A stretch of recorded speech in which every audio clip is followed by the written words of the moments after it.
This 1874 portrait of a schoolteacher looks ordinary until you notice the boy's bare foot.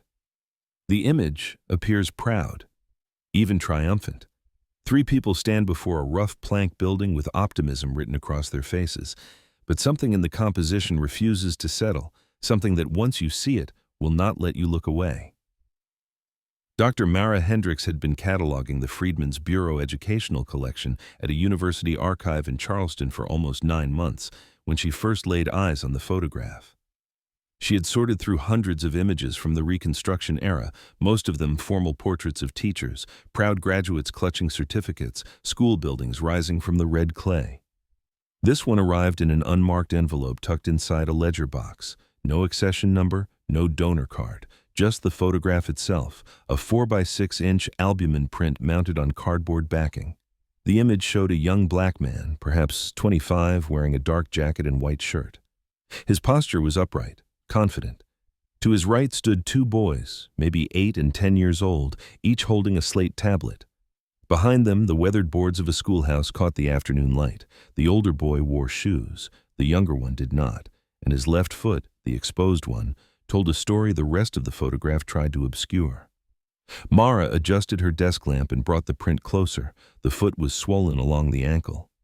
Not the general puffiness of an insect bite or twisted joint, but a precise band of discoloration that wrapped around the lower leg.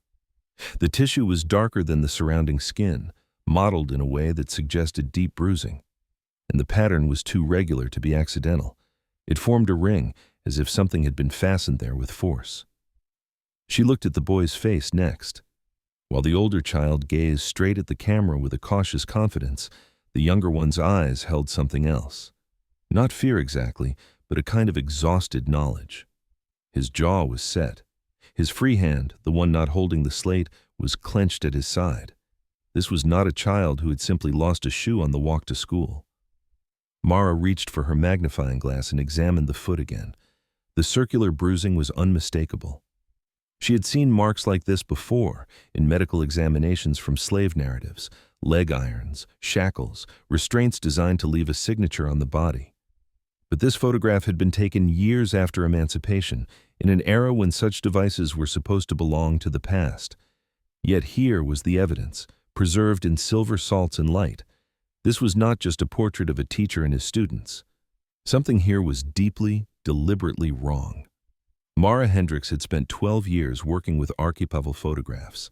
She had studied at Howard University, completed her doctorate on visual documentation of Black institutional life after the Civil War, and handled enough fragile images to know the difference between accidental damage and intentional staging.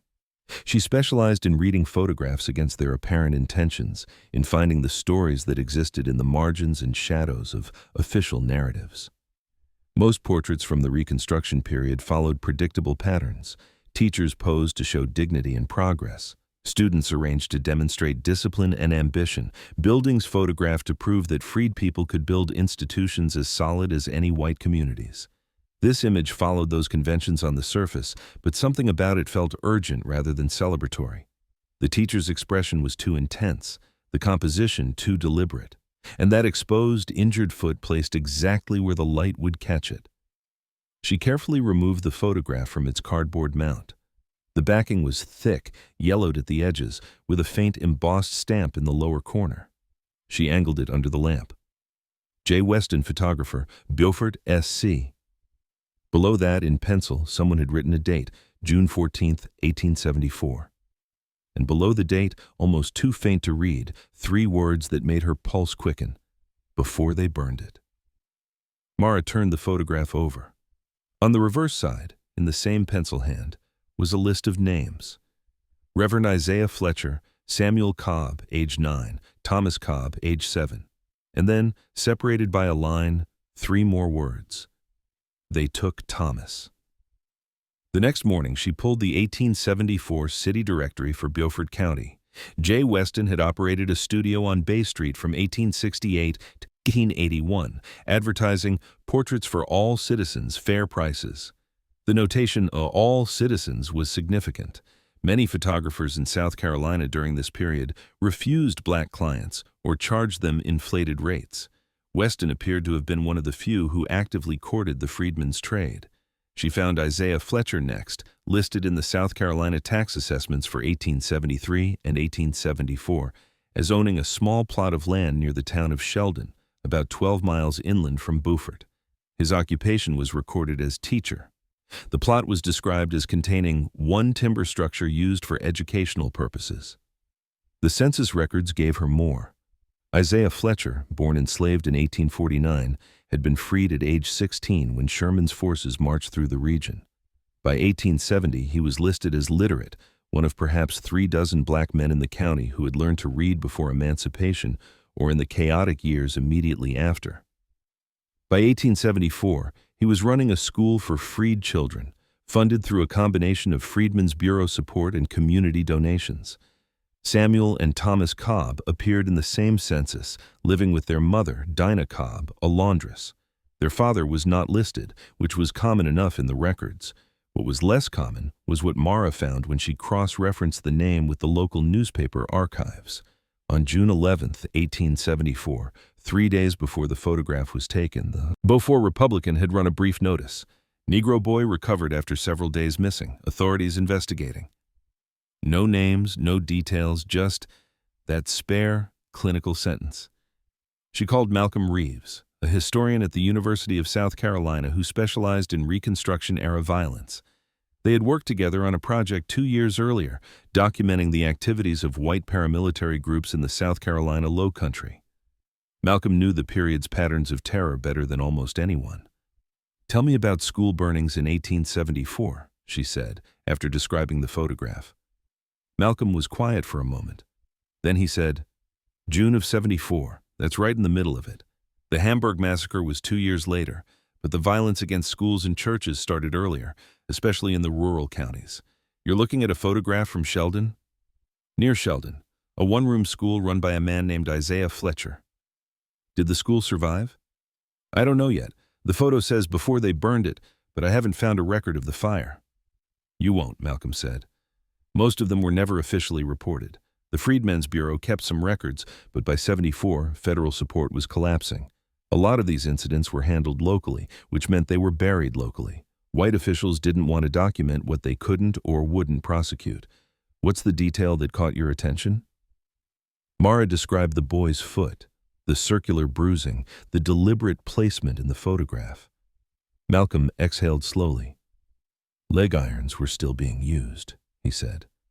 "Not officially, not legally, but the men who wanted to stop black education had access to restraints. Sometimes they were old shackles from before the war, kept in attics or storage sheds. Sometimes they improvised. The point wasn't just to inflict pain. It was to send a message that you could be re-enslaved at any moment, that freedom was conditional, revocable." "The note on the back says they took Thomas," Mara said. "I found a newspaper notice about a boy being recovered. Do you think this is documentation, that Fletcher staged the photograph to create evidence?" "It would make sense," Malcolm said. "If local authorities wouldn't investigate, if newspapers wouldn't print the full story, what options did you have? A photograph couldn't be dismissed as easily as a verbal accusation. It was physical proof. The question is, proof of what exactly, and who was Fletcher trying to reach?" Mara spent the next week chasing that question. She contacted the South Carolina Department of Archives and History and requested files related to Sheldon and the surrounding townships. What came back was thin. Tax records, land transfers, a few scattered reports from the Freedmen's Bureau before it shuttered operations in the region.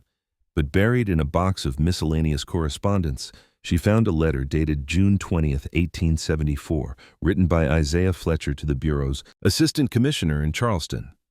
The letter was formal, restrained, but underneath the careful language was barely controlled fury. Fletcher described how Thomas Cobb had disappeared on the evening of June 8th while walking home from school. How a search had been organized by the black community, with no assistance from local law enforcement. How the boy had been found 3 days later, abandoned near a crossroads 5 miles from town, disoriented and injured.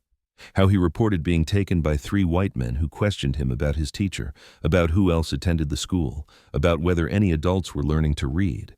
How they had fastened something around his ankle and told him that if he or anyone at the school continued, they would come back and make sure he never walked again.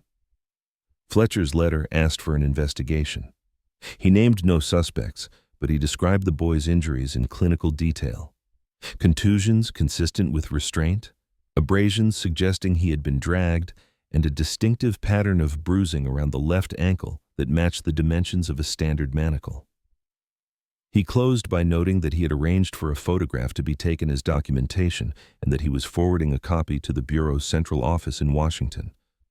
Mara checked the Bureau's response log. There was none. The letter had been received, filed, and apparently ignored. By the summer of 1874, the federal government's appetite for intervening in Southern racial violence was nearly exhausted. Reconstruction was entering its final chaotic phase. The troops that might have once responded to such a report were being withdrawn. The officials who might have once prioritized the case were being replaced or reassigned.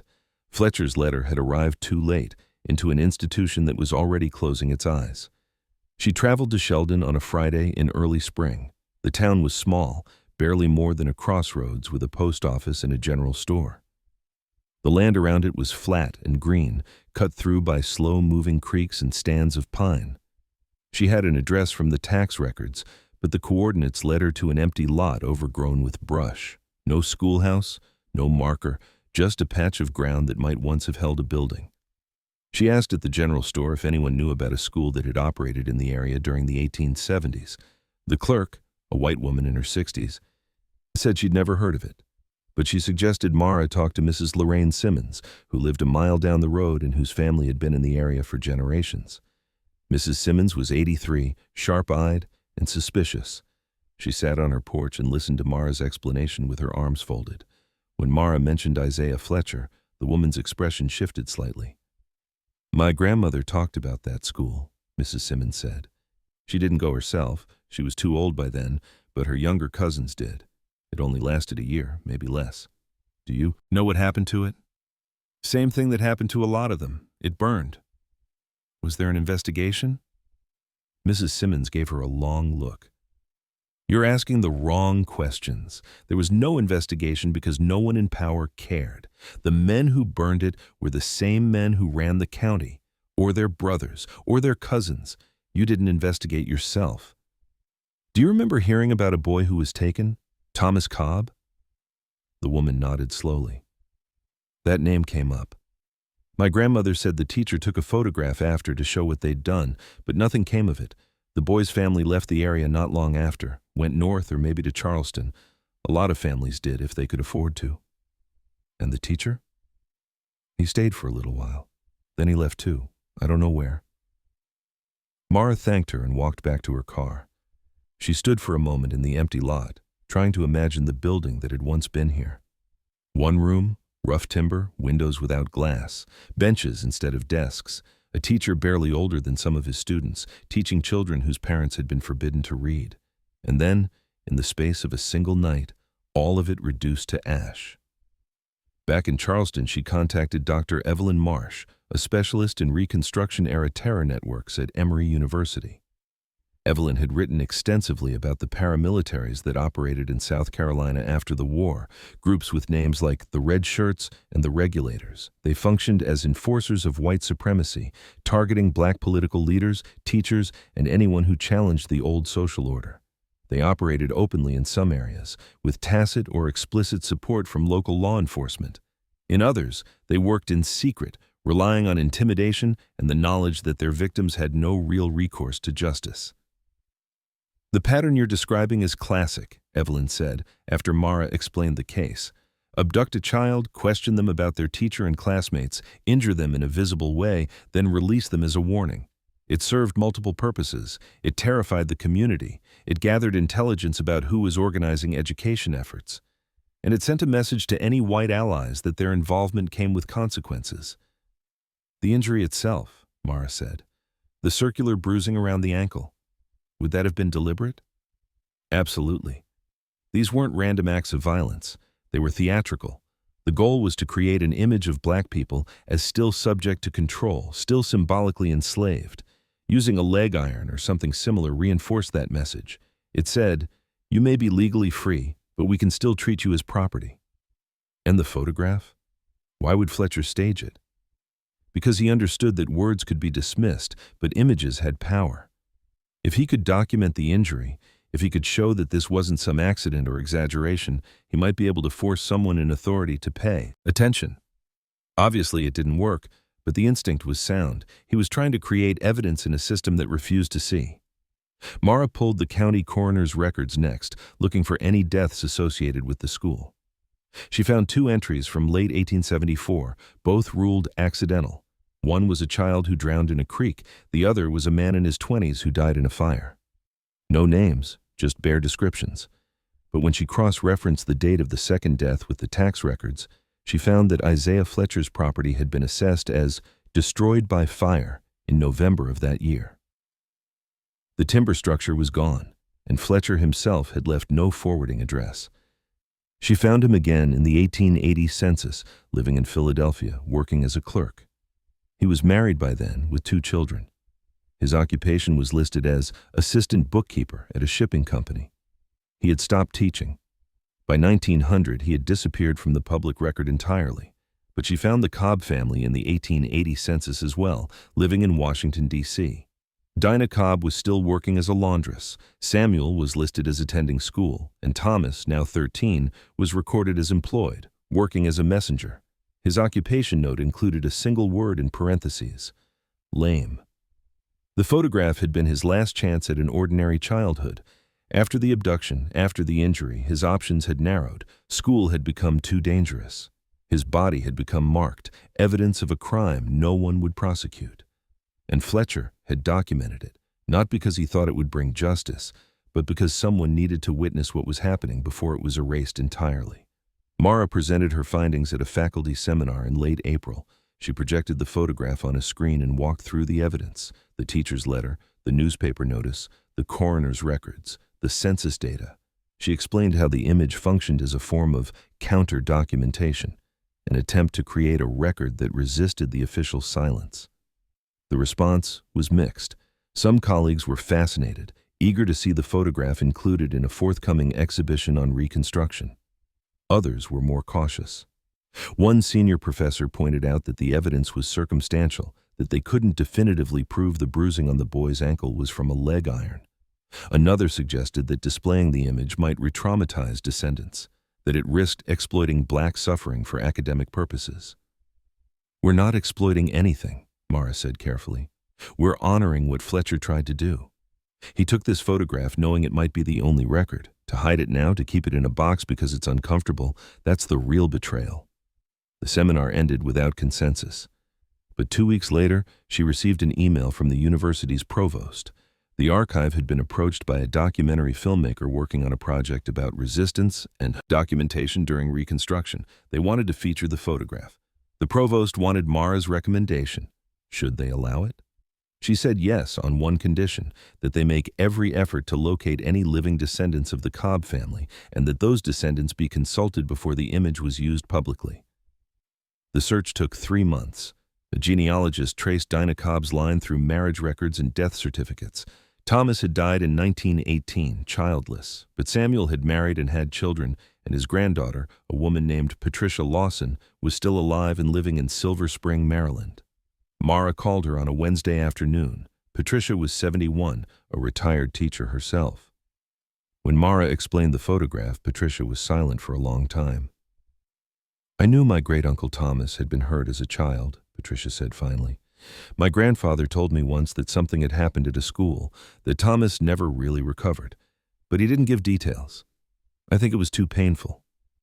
Would you be willing to see the photograph?" "Yes, I think I need to." They met in Charleston 2 weeks later. Mara had the print waiting on her desk, covered with a sheet of archival tissue. Patricia sat down slowly, and Mara removed the tissue. Patricia looked at the image for a long time. She leaned closer, studying her great-uncle's face, the slate in his hand, the missing shoe. "He's trying so hard to be brave," Patricia said quietly. "You can see it. He's just a baby, and he's trying to hold himself together for the camera.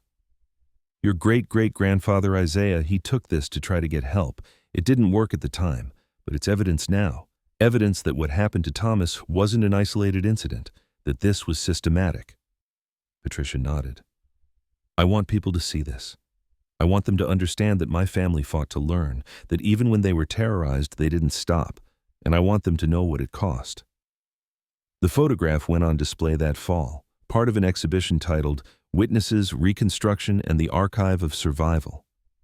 Mara wrote the wall text herself, explaining the context, the injury, the letter to the Freedmen's Bureau. She included excerpts from Fletcher's letter and a short biography of Thomas Cobb based on census records and Patricia's family history. The exhibition drew national press. Some praised it as an unflinching look at racial terror. Others criticized it as inflammatory, as dwelling on the past in a way that prevented healing.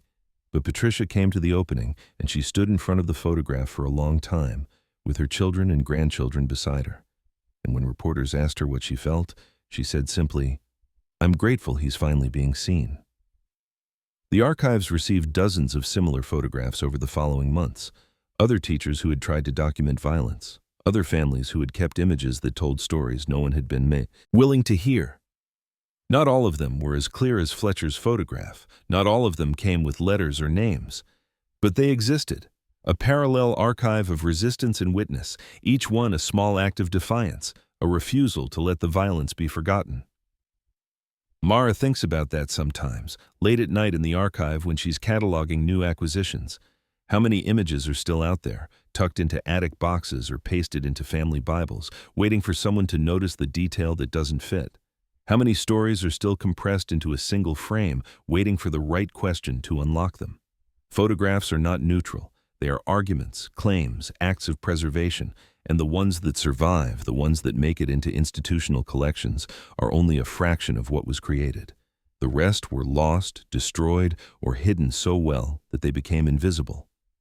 But every so often, one surfaces. And when it does, when someone finally looks closely enough to see the swollen ankle, the missing shoe, the expression that holds more weight than any child should have to carry, the past stops being abstract. It becomes specific, embodied, undeniable. It becomes a boy named Thomas, standing in front of a schoolhouse, holding a slate, his foot bare and injured, his teacher beside him, refusing to let the crime go unrecorded. That photograph is still here. And now, finally, people are looking at it the way Isaiah Fletcher intended, not as a portrait of progress, but as evidence, not as history, but as testimony.